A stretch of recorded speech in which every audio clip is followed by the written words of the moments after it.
Hey everyone, welcome to another episode of Shake Sales. I'm your host, Maggie, the sales evangelist at Mailshake. And today I'm super excited to talk with Maria Bross.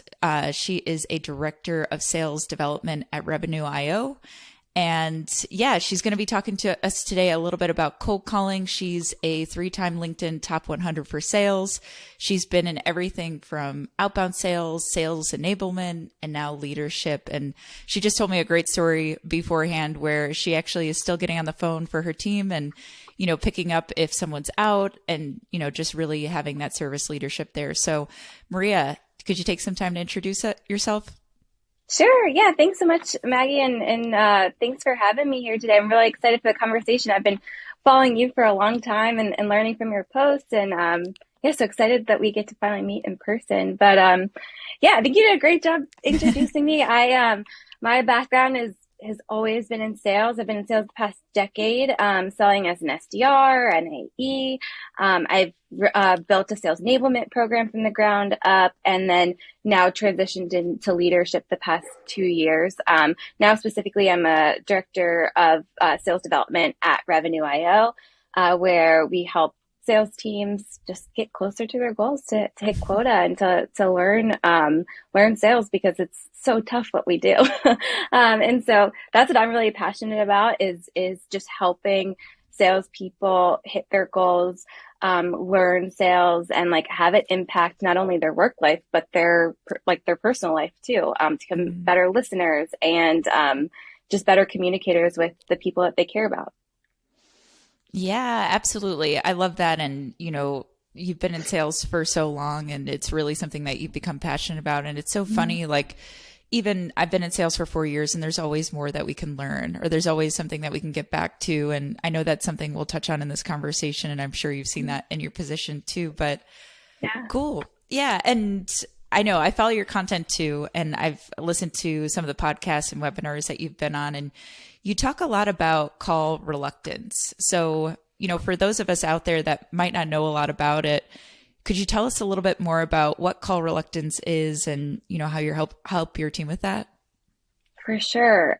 So I still battle with it today. I think so. Call reluctance is just being nervous, afraid, having anxiety about picking up the phone. And I think it's something that most of us, the majority of us, struggle with, at least in the beginning, right? Or if you start a new role, just picking up the phone and just the feeling of ooh, this person could reject me. And that doesn't feel good, right? Especially if you're not used to it.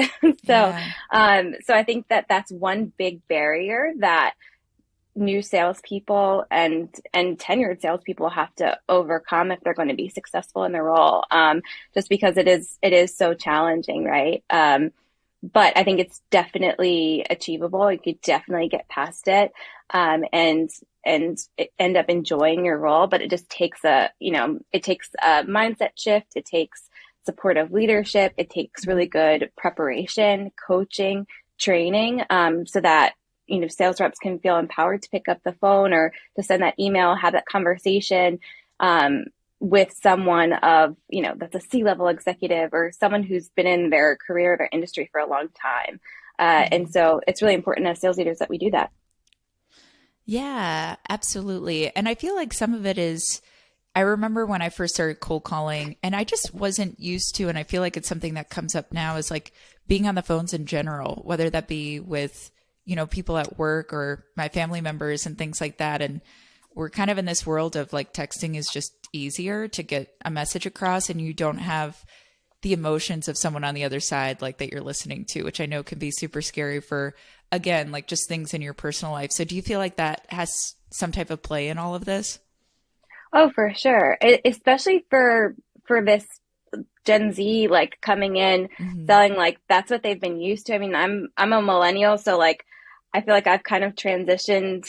I've done both things. I didn't have a cell phone until I think I was a sophomore in high school. I know my nieces and nephews now, they're getting them in 5th grade. I'm like, what? Yeah. You have a cell phone? You're texting me right now? So I think with the folks that are just out of school, recently, it's different because they're not calling to pick up the phone to call their friends. I feel like now I'll get a phone call from a friend. I'll be like, someone died. Is everyone okay? Like, what's going on? Yeah. It's not really typically to catch up. So yeah, I think that we are out of practice with the phone just in our personal life, and that makes it harder to pick up the phone in our professional life. Yeah, absolutely. Yeah, because like you said, it's like when I get a phone call from a friend, I'm like, yeah, are things okay? So it's not that normal method of communication for us sometimes, but yeah, it still works. Obviously, I know people try to argue all the time, like cold calling is dead, or people try to tell me because I focus more on cold email that cold emailing is dead. But yeah, it's just the approach and how you go about it. It's still around. We all pick up the phone still. We all read emails, so there's no chance of it being dead. It's just Yeah. the attitude that you have going into it. Yeah, I think that I can see that all the time too, and I always kind of laugh. I think it's a little bit clickbaity to say that literally any of those channels are dead. I think it's a multi-channel approach, and I will preach that until that no longer works and we have to do something else crazy to get attention of our prospects. But yeah, I mean, most certainly we are booking lots of phone calls or meetings over the phone, building relationships, connections over the phone and over email too, over LinkedIn, over video, text message, like everything. So I think that's what it takes. And I think there's going to be some reps too that are stronger in crafting really great emails. There's going to be some reps that are stronger in having really meaningful cold call conversations. And also too, I think we have to like define that term of what that means, like what a cold call actually means. Is it you're smiling, dialing down a list and you don't have no idea who's going to pick up the phone and don't really have a specific reason to be calling them? Like that I think is dead, right? Like that's totally tough to do now in this sort of environment. But I think like well-researched, prepared conversations that are like, hey, I have a specific reason to be calling you or I have a specific reason to be emailing you. That is definitely not dead. We're seeing great results from that. Yeah. And you bring up a good point of like well-researched, well-prepared. And I think that's where, just in my experience, what I see with our own SDRs, for example, or other ones out there is that's where that confidence comes, where that call reluctance can go down a little bit because they are prepared. They feel good about who they're talking to and they know like, hey, this person could benefit from, what I'm going to be talking to them about. Because I get a lot of people and, there's a lot of similarities between obviously cold email and cold calling. They're obviously different, but there's some things that relate there. And I talk with a lot of people of, hey, really spend a lot of time with the people that you want to reach out to beforehand. Like look at your list of, let's say, the 10 people you want to look at today and think to yourself, like, could this person actually have a conversation about what I'm trying to sell or, taking the next step there? And I think that just comes with that confidence because, yeah, we've all been in maybe a position before where the next person we're going to call on that list is like, who is this person? Do you know what company they work at? And that is typically what makes all this outreach pretty scary for people.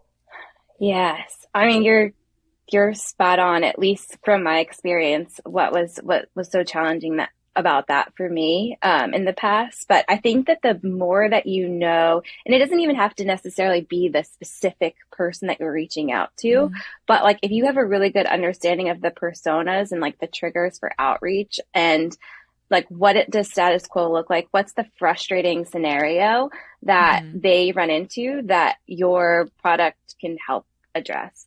So I think that that's important to think through with your leadership team. If you're listening and you're a SDR and AE, or if you're a sales leader, like you need to prepare your team with that. Even like have Q&A sessions with those types of ideal prospects, have them ask them questions, so that they can really read job descriptions, learn where those people learn. And I think that understanding of those personas, of their world, their challenges, their goals, where they're learning, the lingo that they're using, all of those different things can all build up and help new salespeople have really organic, good, meaningful conversations where that they can feel confident going into and saying, hey, I'm calling for this person for a specific reason. I'm calling to help them. And so I can have a lot of conviction in that versus feeling nervous of like interrupting them. And so I think that you're spot on. That's exactly where that confidence can come from. It just takes a little bit of research and back work to do that. And I think that's how you build the credibility too with them on the phones, no matter if you just started 2 weeks ago in sales or you're there for years. Yeah, absolutely. It's being able to have that research in there, and then that's where that confidence can come in there, just like you talked about. And I think, yeah, just with this other idea too, I hear a lot, and I remember when I was sitting there as an SDR that creativity was pretty hard for me because I thought to myself like, hey, the person next to me is booking X amount of meetings with, the script that we went through or the playbook that we talk about here. But I know it's super important and for SDRs to try these different things out because, what worked for the person next to me when I was listening to them, that's like what made them successful and kind of find their own beat with things too. So I know creativity can be a scary subject for SDRs making cold calls. How do you coach for that creativity? Yeah, that's a good question. And I don't even know if it's necessarily creativity.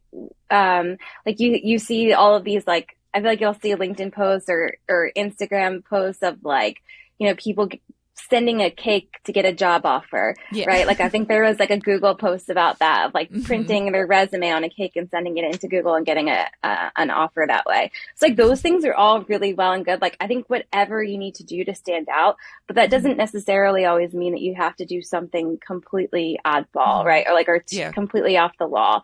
I think what I think it's important for folks that are prospecting to do is just like stand out and create. Being creative is one way to do that. But I think the easiest way to do that is just be authentically yourself.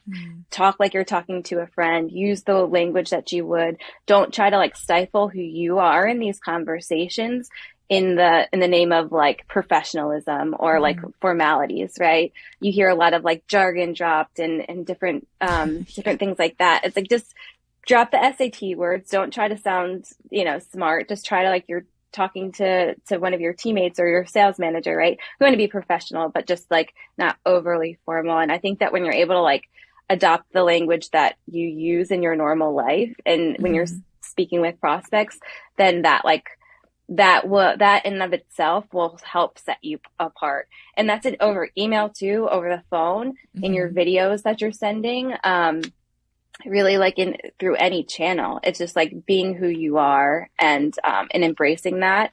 And cause so much of it is around tone. We have a rep on my team who's from Alabama, and she has like the most amazing thick Southern accent. And like, she just is completely herself and so confident on the phone. And that's not necessarily like a creativity thing, but it helps set her apart from, the scared SDRs picking up the phone and like, reading from a script. She goes off script and she's really great, meaningful, real conversations. And I think it's because she's been able to embrace that. Yeah, absolutely. I think you put it the exact great way because I think a lot of SDRs, they'll join a team and they want to mold to the top player there. Like, and I know that's a lot of, and not in a bad way, but managers will say like, hey, this person on the team is, and then we all see, our CRMs where people are closing the most amount of deals. So we kind of want to be like that person.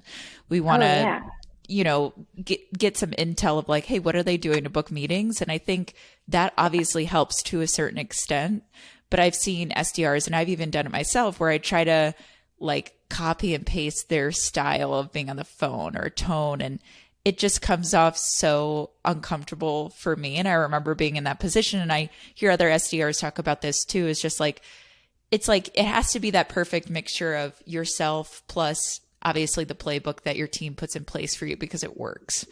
But having those two different things. I think it's so important, Maggie. Like, I've gotten lost in that so many times because I've said this before. I'm very candid about it. Like, sales did not come natural to me. Like, when I first started, I absolutely sucked. Like, I stumbled over my words. Like, I wasn't confident. Like, I wasn't listening. Like, I really, really struggled. And I think some of that too, one of the reasons that I struggled was like I was trying to fit into that mold of like whoever the top performer was, and that style wasn't necessarily like my style. So I was trying to be somebody I wasn't, which also led to the call reluctance because I was trying to hide who I was, and it just doesn't work. So I think to sales leaders out there too, like you can't copy and paste. Like your team is not like a robot, right? Like, so I think for them, like you have to give them the creative freedom to take your playbook and put it into their own words and their own style. And so like for my team, I don't even really give them a script for the calls. What we do is like, I break down the framework of a successful call of, hey, like this is what good sounds like the different steps of it. And then we just like practice in their own words, like chunk out what those different pieces are.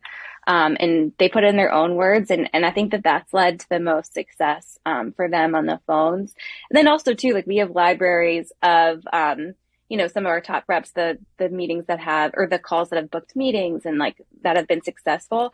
But I encourage them to find someone, maybe more senior if they're brand new, that has like a similar style to them, right? Because there's going to be more than one top performer. There's probably, I don't know how many, it depends on your organization, but like there's probably lots of different people that you could learn from. And you're like, ooh, this person may be at 210% of their quota, but this other person's at 175% of their quota. And they sound like they sound a lot more like how I would explain this. So I'm going to try to adopt that.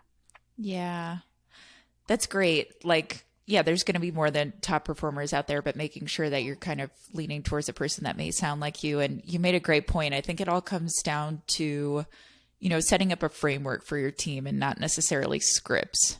It's, because all of us do have our own styles, but as long as we stick to a specific framework that's worked for our team and that's worked out there with cold calling in general, that's where that room for creativity or being yourself, and everything's just going to flow a lot more naturally there too. Yeah. I like to give them the data of like, hey, this is what worked. Test it, try it out. It may or may not work for you. I don't know. And they'll come to me. I think when when reps first start, they'll be like, hey, we have this idea. Like, how does this sound? Do you think, like, is it cool if we do this? I'm like, yes, absolutely. Like, test it out. Like, I can't tell you if it's going to work or not. Try. And I think that like, that makes sales so much fun. It like, we talked a little bit about creativity earlier, like that creative freedom and like fostering that sort of environment is so important as sales leaders. Like you don't want to stifle that because that's what makes it fun. That's what helps the team not to burn out. And like you probably can learn something from your team because, we know that a lot of sales leaders haven't picked up the phone in 10 years. So like something might have changed. So like, don't stifle that, give them creative freedom. And if it doesn't work, then cool. Like, let's take a look back. Let's listen to it. What can we learn from this? How can we adjust and tweak and move forward? Because I think that's just as valuable as a win is finding out what doesn't work. Yeah. Absolutely. And it sounds like, from what you're telling me today, Maria, that you give your team a lot of, freedom to be themselves, obviously, but also try things out, which I think is super important as a leader because, there's going to be times you're not on the phone. I mean, it's awesome that you take cold calls for your team, but you're not on the phone as much as them. You might, you might not be the one to be able to test things out or change up processes or messaging or things like that. And from what you said to me too, it's like you have this playbook of what a good cold call sounds like. But as far as like messaging with cold calling, I know sometimes like people will say like intros get stale for cold calling or, the way that people close or anything like that or ask for a meeting, can sometimes need like refreshing. And the same thing happens with cold email. Like what worked for me last year of like, or 2 I would say it's like 3 years ago now of quick question in an email. I can't use that anymore. And obviously that doesn't have to do with the whole framework of a cold email. Like there's still a framework that works, but that's like some messaging that I tried and didn't work. So to keep like messaging fresh when it comes to cold calling, what kind of processes do you have in place as a leader, to help your team out with that or just to kind of refresh some messages there?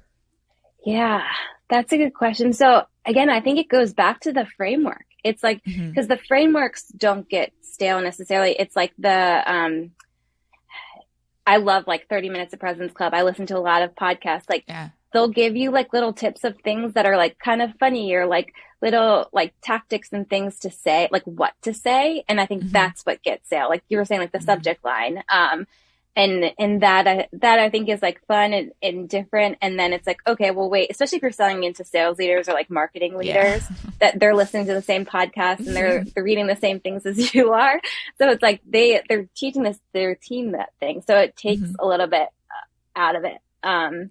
But anyways, with that said, like, yeah, I think it's just all about frameworks. And then also too, listening to calls. Like I listen to so many calls, a day, a week, and annotate them and give feedback. And I learn a lot from listening to my team's calls and my own calls as well, of like to keep a pulse on like what our market like cares about, what those people are talking about, and what's the latest, what their challenges are, all of those different things.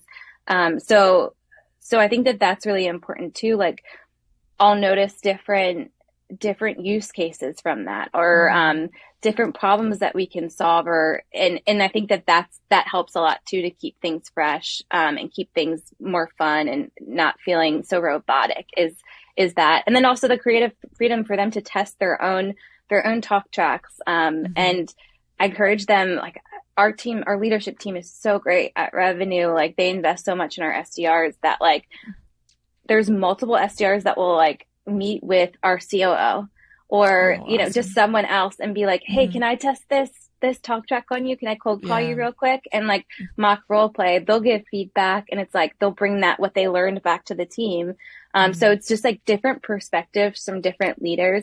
I also encourage them to join like Thursday night sales or Rev Genius or Pavilion, and like learn from people outside of the company. And that also helps keep messaging fresh and what we're learning and doing differently. Yeah. Yeah. You made really great points there, and two that I just want to point out of, going elsewhere maybe for that creativity. So encouraging reps to, not that they have to like go study in their off time when they're away from work, but maybe giving them some time, like, hey, while you're looking at your list today, or, updating your CRM, why don't you listen to this podcast or things like that?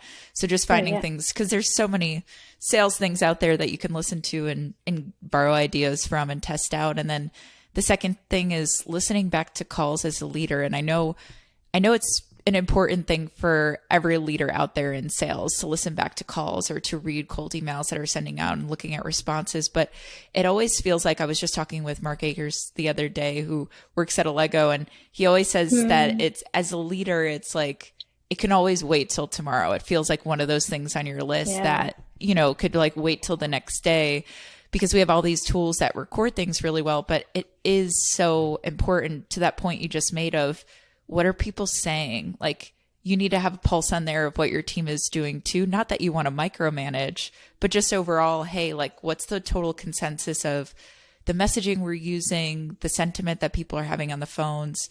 And without that, it's really hard to give that direction or creativity or even like guidance as a leader, I think. So that's awesome that it seems like it's a big part of what you do every week.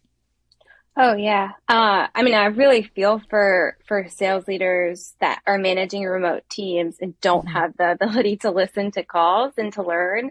That's actually why I ended up at Revenue. I was so passionate about that issue, and that's what we sell, right? Is just like the ability to do that and coach in the moment, annotate those calls, and have the data to find what works. Because I think so much of this is like going off of hunches of what worked for you, and then trying to create, and it's so well-meaning from sales leaders that I see like, oh, this is what worked for me, and they like try to just kind of like create little mini-me's. But I think it's almost like that failure in sales for me was almost a little bit of a blessing, because it gives me a different perspective into helping my team, where I am not trying to create mini-me's. Like, they are going to be way better salespeople than I ever was. So I think like that's almost a little bit of a blessing, where I want them to learn. I want to learn from them and from their conversations. And then my job really is to like create this environment where they can learn from each other and for me to like analyze these calls, look at the data, and not have to go off of hunches of what I think will work. Yeah. And in any of those examples of me giving call feedback or feedback where I'm going off a hunch, I let them know that too. So it's like, hey, take it or leave it. This is my thoughts on this, but like there's so many different perspectives, and so it's sometimes tough, but I'm very lucky and grateful that I do most of the time have data to support and back that call feedback. Yeah. And that just gives you more confidence as a leader going into a conversation and being able to be vulnerable with it too, of like, hey, this might be a hunch that I have, but here's some of the data that I'm getting back from, what I'm listening to here. But yeah, I think it's super important, especially in the remote world. It's like we've needed these tools in the past, but now we really, really, really need them, because I know, and you probably started out this way too, it's like I had my manager sitting 2 seats down from me, listening to what I was saying on the phone. And it was intimidating, but I learned really quickly of how I could change things that I was doing wrong. And I was thankful for that. And now it becomes a bit more tricky, but not impossible. And it's just a different shift of technology, which we all have and use. But yeah, it's just the matter of actually utilizing it and putting into practice there too. Absolutely. Yeah. I come from the generation of like them plugging, like people starting and like you pulling out a bunch of cords out of your cubicle and like trying to hook up and figure out like to your phone, like your landline, like, and listen in and then be like, hey, or like writing down for you. And it's like, oh man, like have we come a long way since that? But yeah, I think we can do now like the virtual version of that. And, gosh, that took me back, Maggie. That whole like, what that used to look like. But yeah, luckily now technology has caught up to that and helps us now in a virtual world. Yeah. Now we have stylish AirPods that we're both wearing.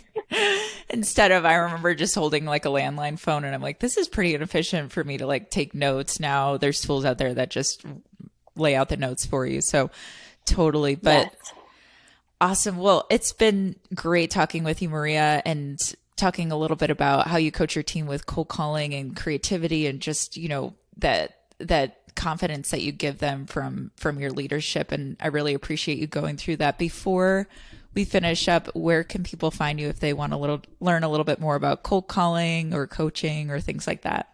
Yeah, of course. You can find me on LinkedIn. I don't think I've ever denied a connection request. So find me on LinkedIn, message me if you want to brainstorm together at Revenue too. Sometimes I sit on our chat bot and like talk with our website visitors. So you might get me there also. But yeah, I've really enjoyed the conversation, Maggie, and excited to hopefully have conversations with your listeners. Yeah, absolutely. Awesome. Thank you so much for being on here, Maria. And thanks everyone for listening to another episode of Shake Sales. We'll see you next time. Bye. Thanks, Maggie. Bye.